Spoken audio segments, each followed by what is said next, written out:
What's up, beautiful soul warriors? Welcome to the Recovery Soul Food Vodcast, as it is called these new days. I am so absolutely honored and grateful to be here with all of you tonight and to have my special guest, Bradley Bagwell, on. Just as I was just saying to her, I like having Bradley on because Bradley's one of those people that when we have a regular conversation on a Wednesday, it's often life changing for us. And because of the topic that I want to talk about tonight on this, episode, procrastination and self-sabotage and self-worth and how it all ties in together, there's no one else that I'd want to share this stage with and understand their heart and their transparency more on this earth right now than my good friend and sister in the struggle, Bradley Bagwell.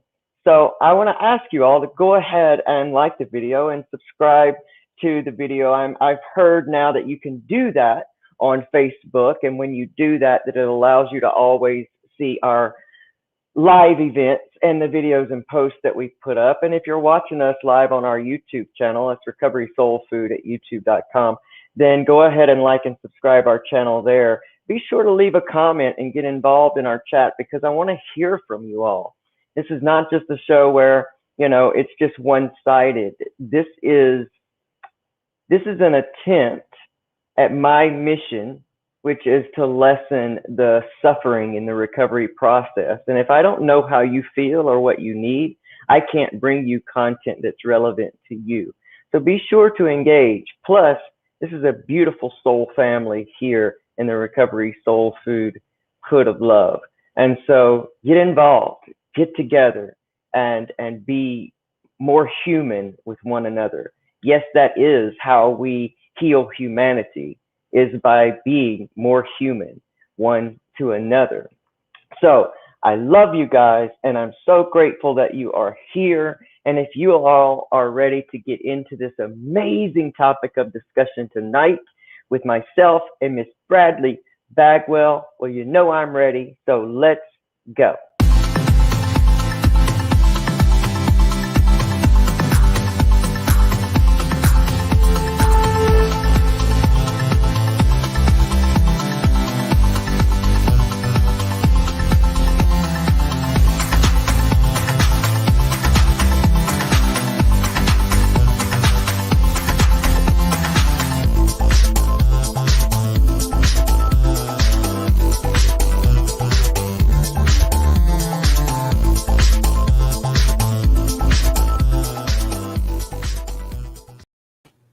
Let's go with Bradley Bagwell. What's up, Bradley? That's so awesome. You are rocking that, man. Oh, I love it. I feel like it's a great art, man. I just love it, man. It just feels so good to me. It feels good. Yeah, I can see that. I mean, it shows in it. Like, I feel it. I love it. I love it. Guys, let me tell you this, though. Every time I see your amazing face and your beautiful smile, it just always reminds me of just the tenacity of recovery and just, it's like a new level, man. It's like a new level. And we get to see it on you. What a healing moment that is to recover something that you feel like is gone forever. And I remember the day that it happened for me. And that's why I get so excited every time I see you. You're beautiful. You're beautiful. You're beautiful. Beautiful. I love being in your presence. I always feel happy. We always have such good, enlightening conversations that get me thinking long past our conversation. And we don't do it enough. So if I have to do on lives, that's, I'll take it. But me too. I always love it when we get to do this together. I really do too, because it's so true. There's so many conversations that we have that are conversations that just marinate over days and weeks after, and sometimes we don't even understand in the moment what we're talking about and how big it is until a week later, and I'm just like, oh, there's something new. There's so many times in the day that I want to say, oh, I need to call Bradley with that. That's a nugget. That's Me a nugget. Too. I always do that, and then it's gone because I'm old. It's very true. I get it. Hey, I want to take a moment because I saw Michael McNeil says Happy Easter, and Happy Easter to you and all of you amazing audience members. I've made something special for Easter, and I'll put it up tomorrow. I procrastinated till the last minute today, Bradley, and did not get it on this feed. I know. Well, I'm glad we're having this talk then tonight. Me too. Let's say some hellos because we got some beautiful folks in the house. Andrea Litton I love her. She's always watching from the YouTube channel. I love that. She's beautiful. She supports me there, and I love it. Joe Potosi's in the house. When the Dust Settled, book available on Amazon. Amazing fella, man. I'm going to tell you what, Joe has become one of my amazing friends and brothers. Jimmy C's in the house. Pamela, my new friend Pamela, she is an amazing hypnotherapist, and I just can't wait to have a show. She's going to be coming up. Courtney Lee, Matt Carlson, Larry Brown, my friend, the only cop in the world that I run to when my whole life was spent running from them. He doesn't even know how ironic. I love his friendship for how ironic it is. And we got Jen Title says she is from Arizona and she is struggling with alcohol. Well, you're in the right place. I'm glad you're here. Pam V's in the house. Janet McClanahan, Michael McNeil, Joni Faulkner, and if anyone else is here that I haven't called out, welcome. All of you that will watch this on the replay, welcome, welcome, welcome. You're in the presence of greatness right here with Miss Bradley Bagwell. Listen to her. Bradley. You're in the presence of some teeth.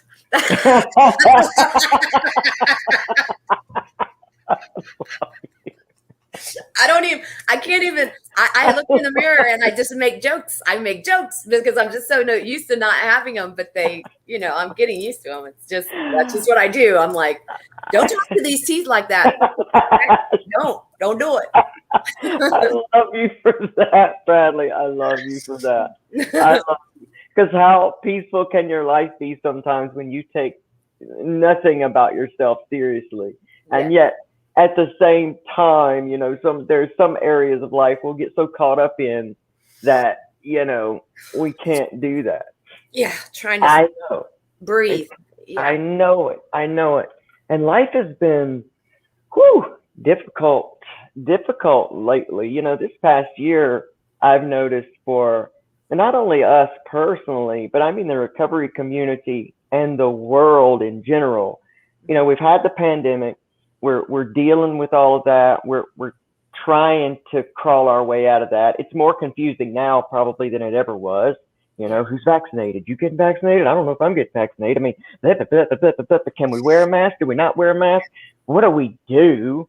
So it's getting more confusing, and it still keeps reminding me that we're being offered a chance to all continue to embrace our uniqueness. That we have to decide when our health is on the line, how important it is. If our health is on the line, do we go with the flow? Do we go with the crowd? Or do we do what's best for us? Oh, yeah. That's huge. Yes. But it comes down to a personal decision. Period. It does. Yeah. It does. And it's not an easy one. I've already been told for my job that I have to get vaccinated because it is the question of the year. Is everyone in your house vaccinated? Before girls can come in, I got to be vaccinated. So I'm a little resistant right now. I understand. Wait Really, for people to grow that second head and stuff. Yes. Yeah. I don't think I'll pass soon. You know. So I know. It's a hard time to be alive, and then you take that stuff, and then you add on top of that regular life, and then you add on top of that the fight for recovery, the fight for trying to stay clean and sober, and trying to build this new life. And depending on where you are in the process, there's that moment that you say, holy shit, this is just too much. Like this is too much. I can't do this and I can't do that. And I wonder what maybe some of the strategies you've seen, because you are in a very amazing position to see recovery, and it, having it being gone through yourself, what you're seeing across the gamut of they say that the recovery has become a greater struggle, and yet sometimes I'm not in a position to always see that struggle because I'm very isolated here where I am. You have a unique view of being able to see people in different stages of that recovery process. What has been the main tool that you've tried to give out over this time to help people? Stay inside. No, I'm just kidding. Well, okay. So it is a unique, just because I have women in the house. So I do get to be around that, but in a way we're still sheltered because we are isolated from, a lot of the year, and being in so what we did here at the Butterfly Way is, started Zoom meetings for women. So every 7 a.m. and every 6 p.m. we had, and it started picking up some traction, especially in the, right there in the center time. Now people are kind of deciding whether they want to do that or go to live meetings and all of that. But that was wonderful because we still got to maintain, some of these women, we feel like we know them really well, just like me and you. Yes. But we've got that connection. And so that was really helpful. And still to this day, almost every single morning, a woman will say, I don't know what I would have done without these meetings. That's amazing. Just having other women, having women that you trust, and not totally isolating and just watching the media. We were looking for a solution in every day. So that's amazing. God, I love recovery for that very purpose, where we stop living in the problem and we start living in the solution. And I know it's cliche to say, and it's very, whatever to say, but it's so true. When you make that a lifestyle, you have to make the best of everything. I can't even believe where I used to be in my head. Never looking for the solution, so victim. I am so thankful today that I'm still sometimes victim, but for the most part, I turn around, I come around quick, to try to find a solution and everything. And that's because the awareness, because you have the way to start seeing that, oh, that's where I am, and you stop that moment of beating yourself up, over being in that space, and you start saying, oh yeah, I know where I am. I can work with this. Yeah. And that's a valuable place to get in recovery. I know. So just that one learning experience, I don't mean to interrupt you. No, I feel like we're just kind of flowing, so I hope that's okay. We are. But just that one learning experience, that brings what we're talking about tonight, our self-esteem, self-worth, self-love, up a notch. Yes. So just that one awareness that I have the choice, that I can look for a solution or I can sit in the problem, that brought me to a different level. And then other things throughout the year. And I made some notes tonight because I love this topic so much. I love that it's starting to come natural. I'm not having to work so hard to see stuff. And so I do have some good exercises, but we'll get to that part. Good. I know we're going to talk about the meat of it right now, but. Good. And I love watching your excitement, because I do remember when you were feeling that way in your head. I even remember just in the first, when you first started making videos that I was seeing, I just can see the change and the brightness there. And I'm grateful that we've evolved, all of us on the platform that has started making videos at One Mindset, we've all evolved doing the work right here in front of the public. And so many people think that it's just for them. And I always say, oh no, I get just as much doing this as you might get from it, because this keeps me learning. It keeps me moving through on the days when I don't feel like sitting in the solution.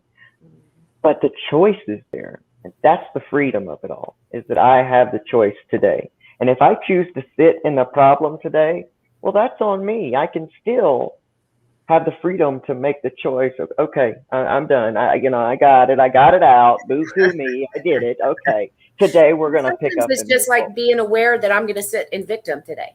Yes. Just that consciousness, that being aware, I am admitting that I am just going to be a victim and just feel all that stuff today. Because y'all, a lot of people that are watching, I know a lot of these people, and they've watched my video about Tad and everything. And that's what I had to do. I just feel that stuff, and it was horrible. Yes, it was worst, but it was so enlightening at the same time. Like once I felt that, then I could start to look at solution. Now solution didn't, but at least I was able to look in that direction and not crawl up in a hole or make matters worse by going out and using. So. Yes, or just being completely avoidant, and just binge watching something or getting yourself caught up in something else so that you don't think about it. Yeah. I did that, and I did that for a little bit too. I just tried to get my brain off of it, and it's so unhealthy for me. I have to be very just so aware of what I'm putting into my brain, because it affects me on a completely different level. I used to could watch all kinds of trash, and I mean, I know. Trash the worst kind. Me too. I lived on it. It was bad, and I just can't. I can't even. If something's going to make me uptight, I carry that into the next day, into the people around me, and the ripple effect happens. Yeah. And you ask yourself why. That could spin out of control. So. And now that you're aware of just how much autopilot you were letting your thoughts and your mind sit in, and now that you've taken control back of the wheel, and you're doing the programming, so to speak, it's. I'll get onto myself constantly when I do something that I know is not best for me, and then I want to blame somebody else, and then I'm just like, hey, wait a minute, bro. Yeah, redirect. Exactly. We know better than this. Distract. Like, you chose to do it, dude. So don't even try to be mad or any of that stuff. And I love that part of my life, because this month, on the 18th of this month, I celebrate 8 full continuous years on this healing journey. Thank you. Never in the world could I have ever imagined that I could say it with integrity, know that it's true, and just to know all the freedom and the choices that I own today that I never thought possible then. And gosh, how the time has flown. It just has flown. 8 years. I remember somebody told me this, and they weren't even in recovery, but they told me, they said, 3 years is going to happen anyway. What are you going to do with it? It's going to happen anyway. So where do you want to be? And I thought, that's life-changing. Mm-hmm. How crazy is it, in a moment, in a conversation, in a word from somebody else, they didn't even realize they were given, can be life-changing. That's what I always get out of being here with you. And, it flows us right into the topic that we want to talk about tonight, which is procrastination, or what we like to call self-sabotage. And, I've learned a lot by studying my own procrastination, because I'm good at it, y'all. I'm a pro procrastinator. I got it. And if you need any advice on that, I've got all of it, because I know how to do it well. And I really started digging in.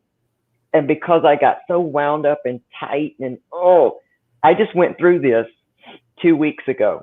So let me back up a real quick and say, we've been going from beautiful, amazing luxury home from luxury home. All right. And it's been amazing. We've been learning how to live on faith because we don't have a home base to be in right now. But let me tell you, divinity works because we're in the process of speaking in faith and buying a home. Okay. But we have customers that are coming in, and we have been mirrored with our own self-image because there's been things that I've been doing extra and special in these homes to feel worthy enough to stay there. And I was only seeing this from my perspective in the last 2 weeks. This beautiful family that has had us staying in their home and allowed us to do all this beautiful healing for like the last 6 months. They were coming in and I thought, oh my gosh, I want to do this and I want to do this. I want to paint the whole house and I want to do this because I want to show them how grateful I am and how much they've changed our lives. And every day I'd say, okay, well, I'm too tired today, so I'll get started tomorrow. And I just kept putting it off and putting it off. Not because I didn't want to do it, not because I wasn't motivated, because what happens if they come in and they don't see it or they don't say anything about it? Am I going to feel? And so the fear of the failure brutal fear was brutal, so bad that it made my body sick, and I've been trying to come out of that. It was days and days and days after. Headache, sore muscles, couldn't understand why I couldn't get any rest. I mean, breakouts. I mean, it was just crazy. And I was like, oh, I know what this is. We've been through this song before, Elsie. Let's figure this out, buddy. Fear, man. I can't believe it's what is underlying so much. Everything. And on the other side of that fear, man, it's all the good stuff. It is. It absolutely is. It is. I was going to call you today and say, can we put it off till next week? I do it every week. I do it every week. Bradley, I do it every week. Every week. Every week. And then I do this and I think, oh, thank God I didn't put it off, man. That was just so beautiful. That's so amazing. Yes. And because of this situation, it's made me look at everything. When you're able to look at one thing, you're able to look at everything. Because Amy Guerrero is right. How you relate to one thing in your life is how you relate to everything. Mm-hmm. And it's so true. You do that because you think, what if they don't like it? What if I don't say the right thing? What if I screw all my words up? What if my teeth come flying out while I'm talking and I can't recover from that? What if? And then what if you do it and somebody's life gets saved that night? That's right. Yeah. I think that's what addiction is. Addiction lives in our self-worth. Oh, for sure.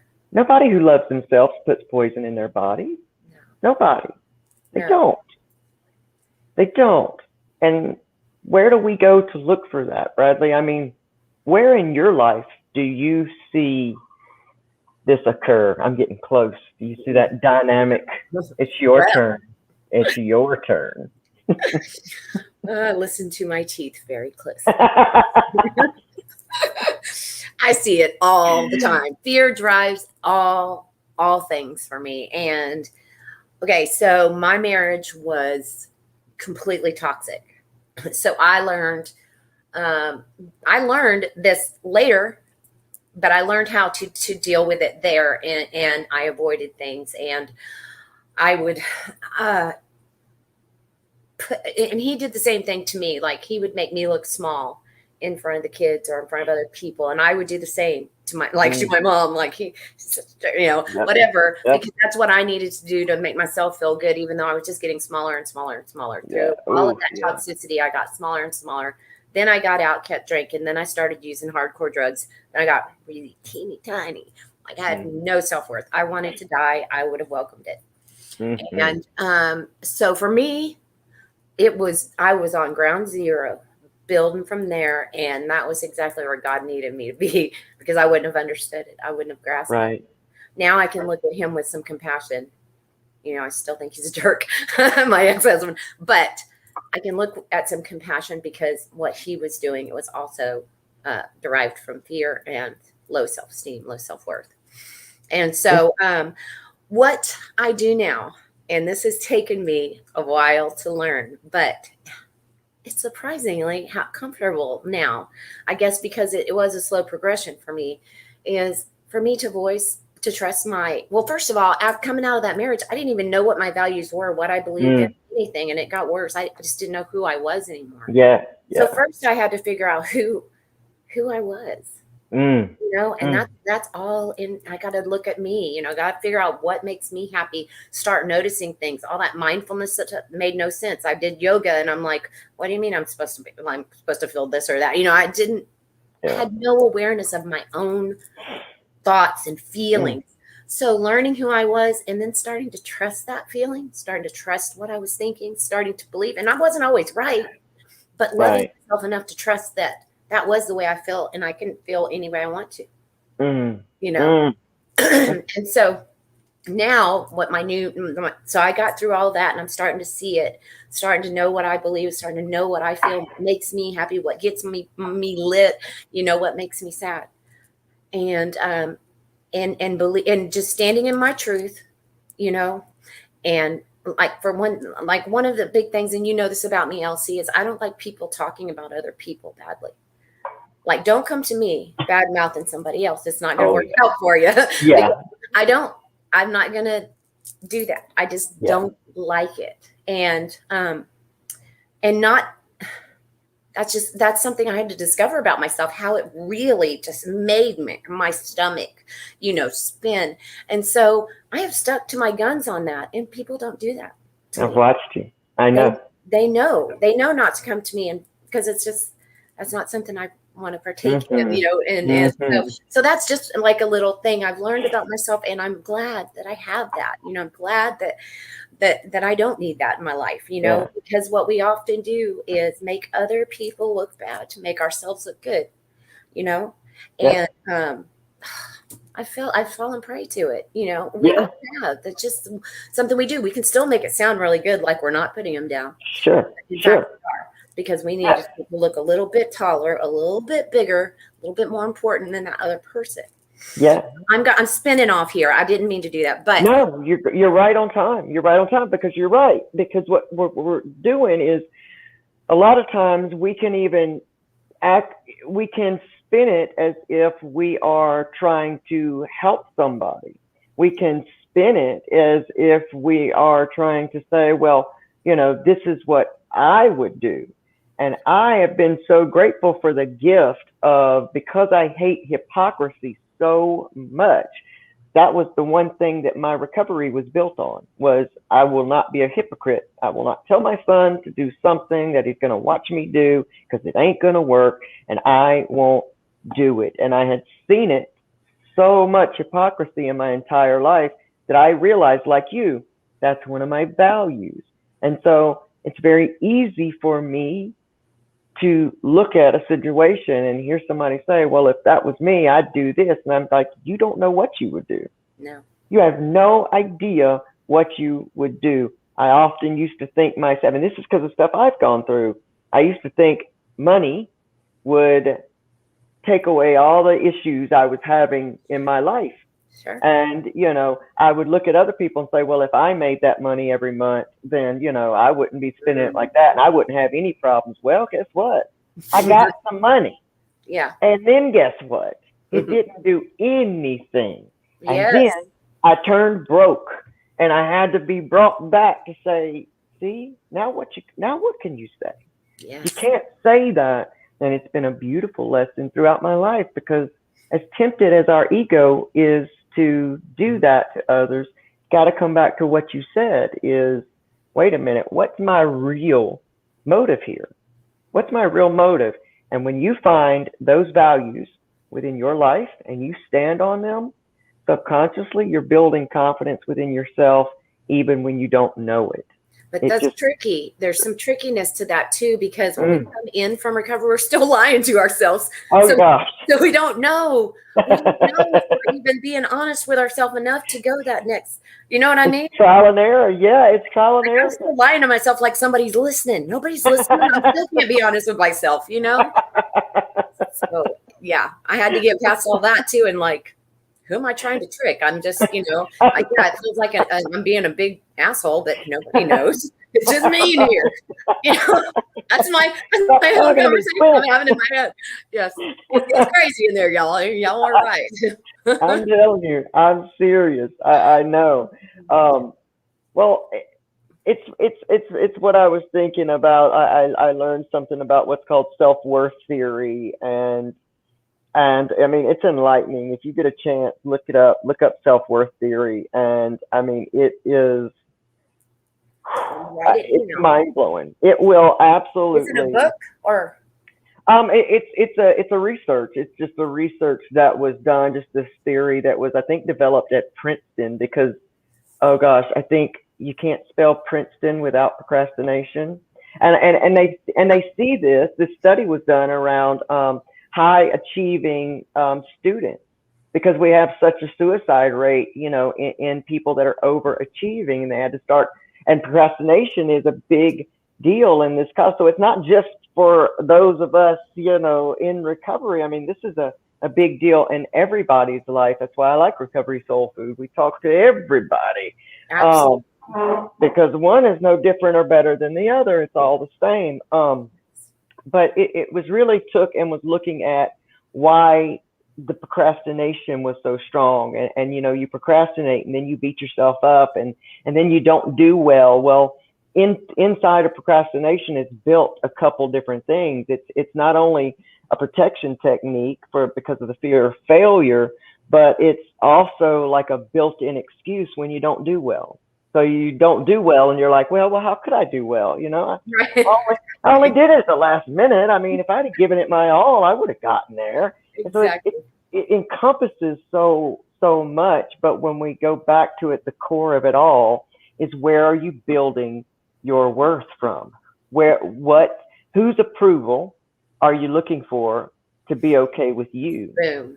And everybody, I mean, even all of our big entities, I think, and we're going to say this and might make some people upset, but that's okay, because when you get upset, you start to dig into things a little bit different. But, our schools are at fault for this at this point. They're building a model of this grade equals your worth. And if you don't get it, then you're here. So if you're not an A student, then you're going to have less opportunities than, those people. So your life is fixed. Some of our bigger churches are having us build our self-worth on our works and the things that we do. So my Christianity is built upon these works that I do, but are those works being done from your heart for something, or is it because we need the accolades from the women's group or the men's group or whatever it is? I think it's just, look at that, external. External. Everything's external. So when you say to somebody in the recovery process, you've got to learn how to build your worth from inside. I don't know about you, Bradley, but I didn't know how to do that. I thought that's ludicrous. I have no idea. There's nothing in there. I'm empty. That's exactly where I was. Oh, and it's such an internal job, though, so you have to keep on working at it. And I couldn't see that for shit. And so I just had to keep on and keep hearing other people talk about it. Yeah. Start seeing it but I'm telling you, I'm preaching. I'm going to preach for 1 second. Stop watching crap on television, because there's so much good stuff you can be listening to. Yeah. So one of the books that I say reading, but I'm listening to it be read to me. Don't give our secret away, Bradley. Don't give our secret away. And I was really excited that you wanted to talk about this, because I needed to hear this book, and then you wanted to talk about it. I'm like, yes, that's God. Is the 6 Pillars of Self-Esteem. Oh, yes.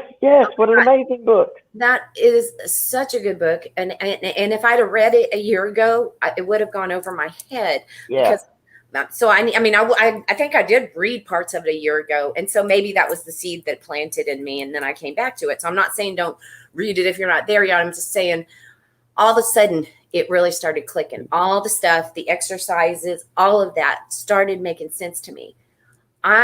In the last couple of weeks, have made some leaps and bounds. So in the beginning, it was one tiny step, one teeny tiny step, 3 steps backwards, one tiny step.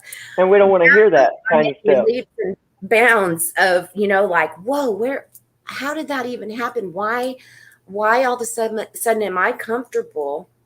And I don't even want to call it confrontation, because it's not that whenever you are just expressing to someone how you feel. But I was all mixed up inside thinking, ooh, if I say something, that's going to hurt their feelings. I'm worried about the outcome of all of this stuff. Yeah. And how it's going to reflect on me, to be honest, in the end. Yep. But now I'm looking at it totally different. Like, if I really love who I am and trust what I believe and trust what I say, don't go around preaching at everybody. But like, if in a daily relationship and friendships with people, you have to be able to say how something makes you feel. And it's not confrontation if you're just having a conversation. So you're learning to develop only those are the only ones that I really want to develop. Mm-hmm. Are the ones that I have honest conversation with. Yes. They can tell me how it is, and it doesn't hurt doesn't make me walk away butthurt. Even if they tell me in a confrontational way, I get it now. I'm like, they're doing what's healthy for them, what's right for them, Absolutely. So on both ends, I'm able to take it, and I'm able to, also tell them how it makes me feel and where I stand on it, and how I can't be a part of that, or whatever it may be. I don't want, no specific things are coming to mind. I'm just telling you that, well, actually that's a lie. There are specific things coming to mind, but I don't want to go into it.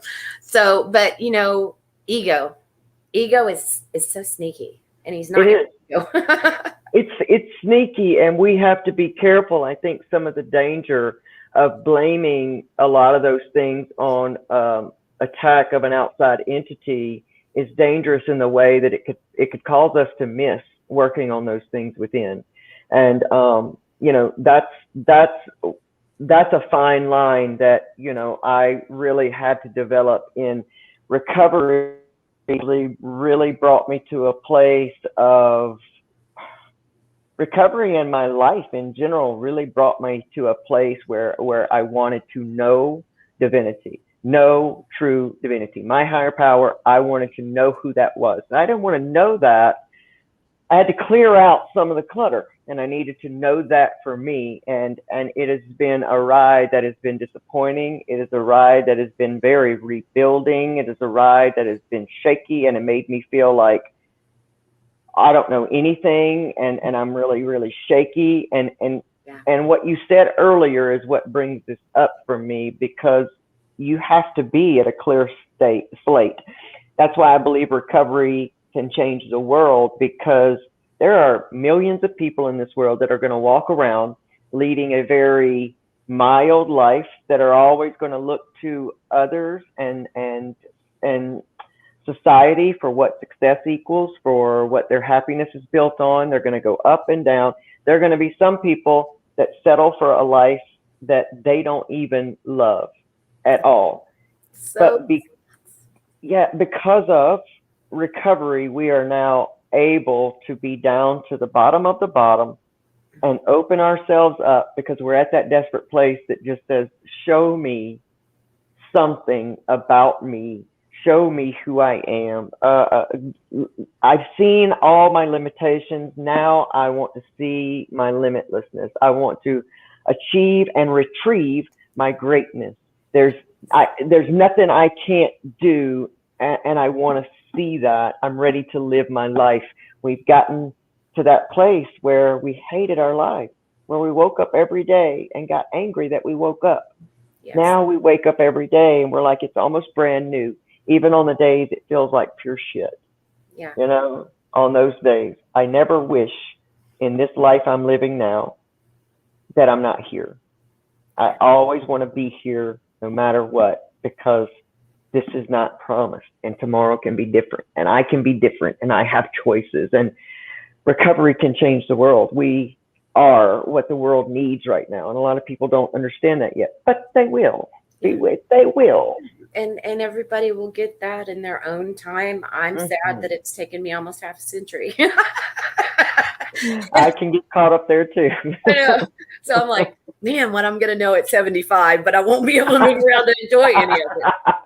You know? Let me tell you, I was really, I had my ass on my shoulders a few days ago because I had been through all that stuff and I was tired, and awareness is key, y'all. Start looking at your physicality because it affects it affects your state of mind. And I had just, gotten down on everything. I mean, I'm down to the wire. I mean, when you're walking on faith, it's a scary walk because you can only see that half step in front of you. And I got really down on myself, and I prayed. I said, am I just too old? Do I just need to quit all this? Do I just need to get real and just get complacent where I am? And I watched. This is how funny divinity is. Y'all don't laugh at me. You can if you want. I'll let you. I will. I caught the new documentary on Tina Turner. Tina Turner, what's love got to do with it? I caught that documentary, and every prayer and question that I had and had been feeling bad about was covered in that. She did not make her big break until she opened up to herself, opened up her awareness, started practicing, things that brought her to her, and she was already in her 40s before What's Love Got to Do with It. Isn't that awesome? She had been through severe abuse, had come back from a complete neglected childhood, and it was that moment where you say, hey, wait a minute, man, you're still here. Whatever age you are, you can do anything and everything that's in your heart to do because it's there for a purpose, as long as you believe it and keep moving towards it. Absolutely. So you're kind of angling towards the I want to call it solution, but things that we can do. I don't remember how you put in the deal, but things that we can do. So one thing when you were talking, it made me think about, this is weird because I'm looking at you, but I'm going the other direction. Oh, nice. And then I catch myself. I'm like, whoa, that's freaking me out. But one thing that as you were talking, it made me think of I am affirmations. And that's just something that popped into my head. Of course, that's really important. But yes, one thing I heard in this book was a start, like when you really don't know who you are. And one of the big things for me, and I don't talk about this a lot, but that, I did talk about the fact that I didn't have teeth. That was really hard for me. That lowered my self-esteem quite a bit. I also have other parts of my body that I've had 4 kids, but those things really can tear you down. Yep. So one of the exercises that it said to do is to stand in front of the mirror naked. Yeah. This is hard and uncomfortable, y'all. Yes, it is. And yes, you have to sit there in it. So it goes back to what we learn in whatever program, probably any recovery program you're in. Acceptance is key, Yep. And looking in that mirror at yourself naked and accepting those parts of your body, even if you're saying, I accept that I am still not okay with that part of my body yet. Yep. Just starting to put that awareness that it's because what we do naturally is we deny that it exists. So I will I know exactly what clothes to wear to cover up all of my imperfections. Yeah. It doesn't make it go away though. Right. Still right. there. It sounds like addiction. Not help. So accepting. So I'm kind of to the part where I'm accepting that, but in my brain, like all of that, because of all of the stuff that I learned, all the stuff that's in, my subconscious is that my body needs to look a certain way. And that's another real shame. It's a shame that everybody is so perfect. And it happens a lot on Facebook and everything. Yep. And so I've made a couple of videos recently where I haven't even put makeup on or brushed my hair because I forget that, and I am not out. I can't be anymore out to think of myself every day getting dressed for a man or for the love of my life or my soulmate, whatever. I can't, that's not what I need to do it for me, so doing that one exercise in front of a mirror, starting to just be an acceptance. And it was so funny. He said, so he talked to this guy and he had an anger problem and he wouldn't admit that he had an anger problem. And he said, well, wait, you at least admit that, you won't admit that you have an anger problem. And he's like, you want me to admit that I admit? He's like, no, I won't admit that I have an anger problem. But all of that is coming down to this awareness that we're talking about, living consciously of, and so the other exercise I wanted to bring in was living more consciously. What does that mean to you? So it's asking these questions, a series of questions to yourself, and you can write them down every day for a week. So if you said, what does living consciously to me means, ... and then just list 6. Don't think about it. Don't make sure it's a good answer. Not that, because you're trying to access that subconscious. Yes. You want to just write whatever comes to your brain, doing that practice, and then saying, if I brought 5% more awareness to my day, my life today, ... then 5 or 6 answers of that. So just like those things help me because I didn't know where to start. Yeah. And nobody knows where to start. There's nobody. We look at it, obviously, but I mean, it didn't start from my very teeny tiny self. I had to really want it. Well, we're not looking consciously. We're just seeing it. I watched Moments of Clarity with Tiffany's interview with Pamela this morning, and Pamela was talking about complex post-traumatic stress disorder, which is a whole bunch of different happenings that comes into one. Well, it's easy to see how overwhelming all that is, and so without living consciously, making the conscious effort to just start being aware and that's how we start to break those things down into small bite-sized pieces. And that's exactly one of the techniques that I had written down about the procrastination, is you got to break it down into bite-sized pieces, because they say you don't eat an elephant in one bite. You have to do it piece by piece by piece. And that is really to answer that question for myself, and that was the first thing that came up. You change the quality of your questions, and the quality of your answers change. Yes. Change, y'all. And I know all this stuff in the beginning of this process seems useless, or like you don't have time to do it, or any of those things, but it's not useless. I sit here 8 years later as a person who did suffer greatly every day to a person that is now aware and in more control. These things make a difference. If you will take those writing prompts, and you will really start to discover what's inside of you, and you will just in the beginning replace that one toxic television show. And it may not seem toxic to you because you can explain it away, but I say this: if I got to make an excuse for it, if I got to try to make some kind of crazy excuse, then I already know that maybe this is the one that I need to replace with something else. And I changed my life too, to be honest. Absolutely. Absolutely. Unless you're watching LC and Bradley. No, I'm just kidding. That's right. That's right. But at least we're talking about something good. But be picky about even be picky about what you comment on and what you're giving your attention to. If we made a pie chart, if we could somehow make a pie chart of the things that we do in our day and that we pay attention to our day and what we're actually giving all of our energy to, I think it would probably blow me away on my own, and I make a conscious effort, to try to live the positive. But it's just human. It's our human condition. Well, my followership, and video views and stuff have gone down over this last year, and it's been mindful on my part because I've been accused of not being present enough in the online recovery community, but I am very aware of what I allow in and what I comment on. And when things pop up in my news feed, I have this little system. If it makes me feel a certain way, even if it's about recovery, just because it says recovery doesn't equal that it's okay for me.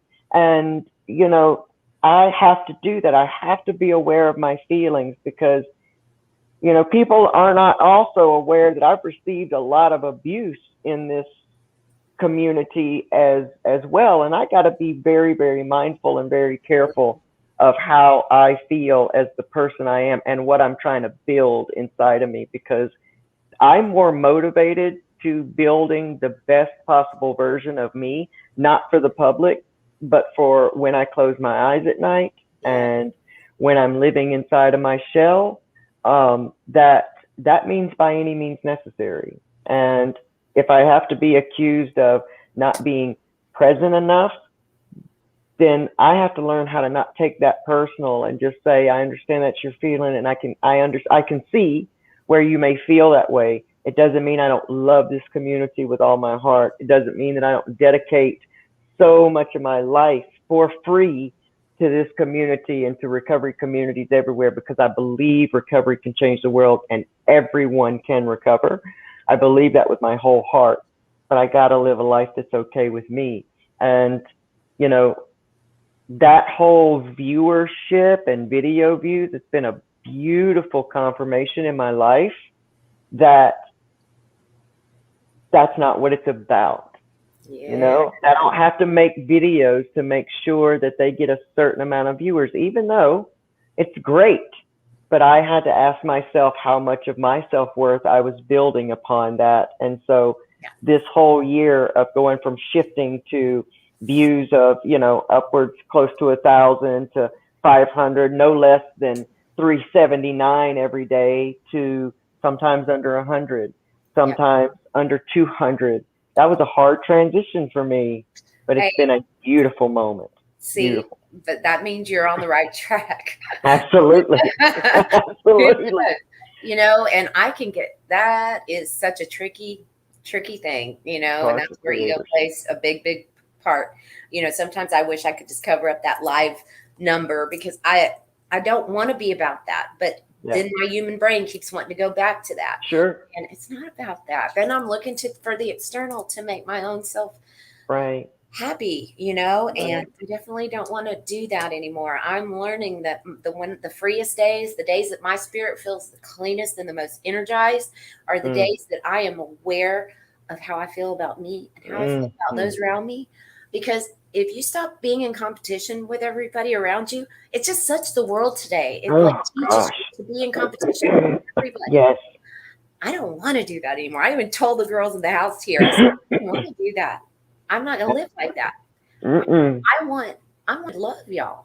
I want y'all to love me. I don't want us to be in competition with each other, and that's my new role. And I think it's a beautiful thing, and it sure does make me feel good. And I think that I was the same way, LC, as you in the money department. I kept thinking, you know, and money would obviously make a lot of people's lives better, but in one area or two areas. Yeah, it's not what we're really searching for. You've seen millions of people who are millionaires and they're completely unhappy. Absolutely. Also, you've seen people who have 6 million views and they wake up feeling empty every day.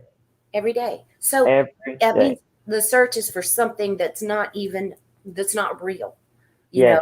And so you got to figure out what, you know, like Curly says on City Slickers, that one thing, you got to figure out what it is for your own self, you know? And for me, it's right there. Yes. I keep it always on my head, on my mind, beautiful. You know? Beautiful. If we can just, and I fail every day. I'm not saying I got it right. Every day. I still mess up, and in my own head, I'll be sitting in judgment for it. But it's becoming aware that's going to trip me up. That's going to make me stumble. You know, I want to live a clean spirit, and with that energy flowing around me all the time. Yes.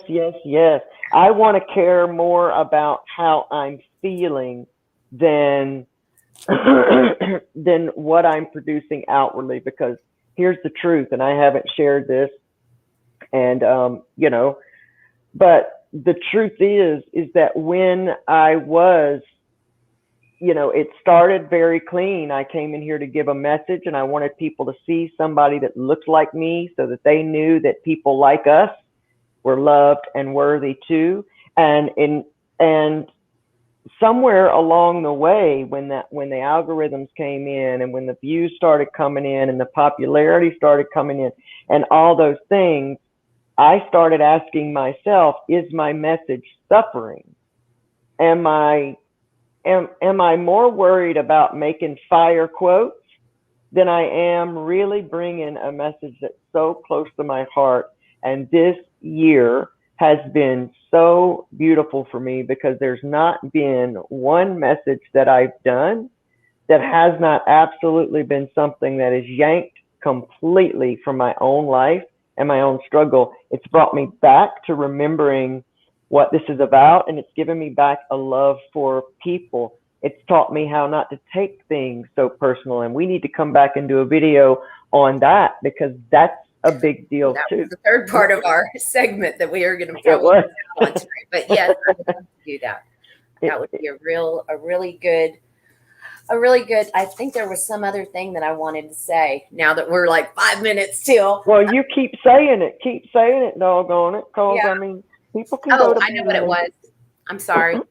Marty is always telling me to, and this applies in so many areas of my life, is separating. And this is something you can pretty much start, to be honest, or start to see if you write things down. When we're getting emotional, when we're feeling lack of self-worth or any kind of negative thing in our spirit, if you write things down and separate what's actually just your emotion and what's a fact, an actual fact. We all know what a fact is, the real fact, the truth. And then take all that emotion out of it and just operate from the truth. Oh, that's beautiful. It works in this scenario, but it works in so many other areas of my life.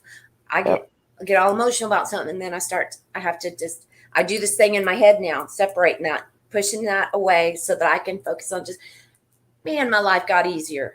Mm-hmm. You're doing NLP, by the way. You're doing NLP without even knowing you're doing neuro-linguistic programming by doing that stuff. Those things Look work. at me, y'all. You're doing it. Programming. Look at that. NLP expert already.